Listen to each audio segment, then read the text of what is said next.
Antonio Spacker Jardine, king of the Glasgow razor gangs Antonio Jardine, was born on a bitter winter's night in 1901 in the grimy backstreets of Glasgow's Gorbals. The son of an Italian immigrant tailor and a Scottish mother who died of tuberculosis when he was just 5, Antonio grew up hard and fast. His father, Enzo, struggled to keep the business afloat, but the young Antonio had no interest in needles and thread. His eye was on the streets. By the age of 10, Antonio was already running errands for small-time crooks, ferrying messages, lifting wallets, and picking locks.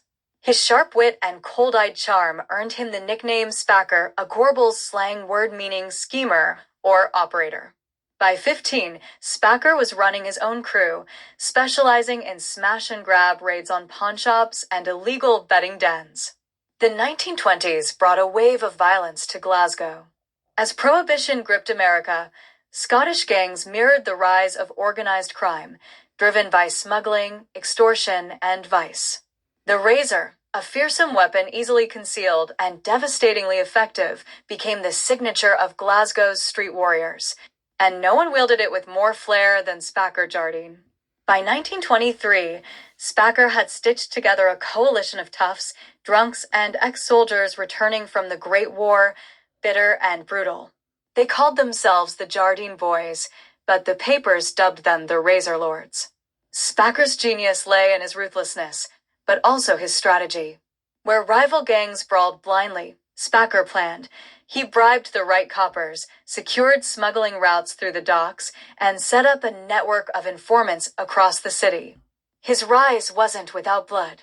The McGovern crew, led by the brutal Paddy Black Dog McGovern, controlled much of the East End. In 1925, Spacker orchestrated a daring raid on McGovern's whiskey warehouses, burning them to the ground. The retaliation was swift and savage. 2 of Spacker's lieutenants were found hanging from the rail bridge at Bridgeton, their throats slashed ear to ear. Spacker didn't flinch. Instead, he launched a full-scale war. Night after night, the streets rang with the sounds of gunfire, shattered glass, and the screams of the wounded. His men, clad in long coats and flat caps, became feared specters. Witnesses whispered of Spacker himself charging into battle, razor clenched between his teeth, slashing through rival ranks with a cold fury. The press reveled in the bloodshed, painting Spacker as both folk hero and monster. Mothers hushed their children with tales of Spacker's shadow, and landlords in the Gorbals paid quiet protection money to his enforcers, lest their windows be smashed or worse. But Spacker's ambitions reached higher. By 1928, he controlled most of the city's gambling dens and illicit drink houses. He started rubbing shoulders with politicians, laundering his blood money through legitimate fronts, dance halls, boxing clubs, even a small theater.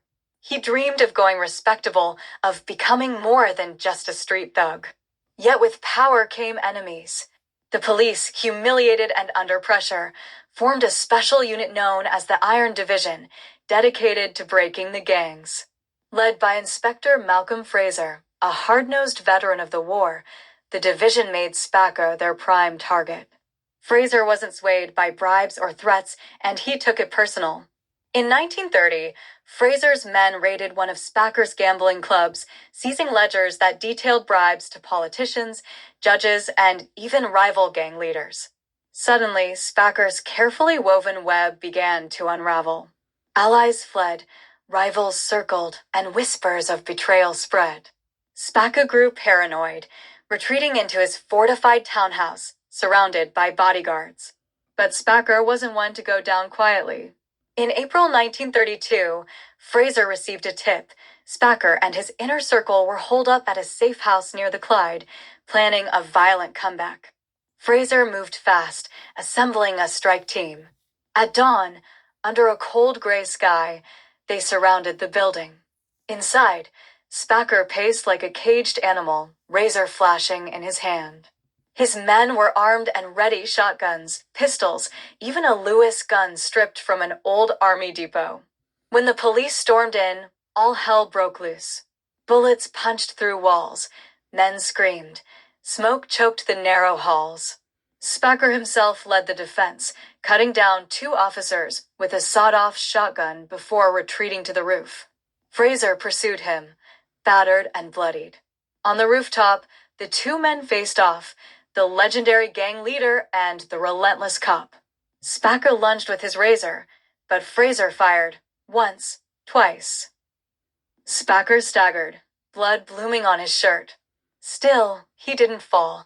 He laughed, coughed, and with a last burst of defiance, hurled himself from the rooftop, landing broken on the cobblestones below.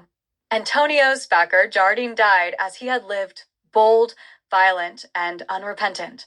His death marked the end of the Razor Lords, and within a year, the Iron Division had crushed most of Glasgow's gang activity. But even now, nearly a century later, old-timers in the Gorbals still mutter his name, spinning tales of the king who ruled the streets with a razor's edge and a devil's grin. Some say his ghost still lingers near the docks, watching, waiting, daring the next foolhardy soul to challenge his throne.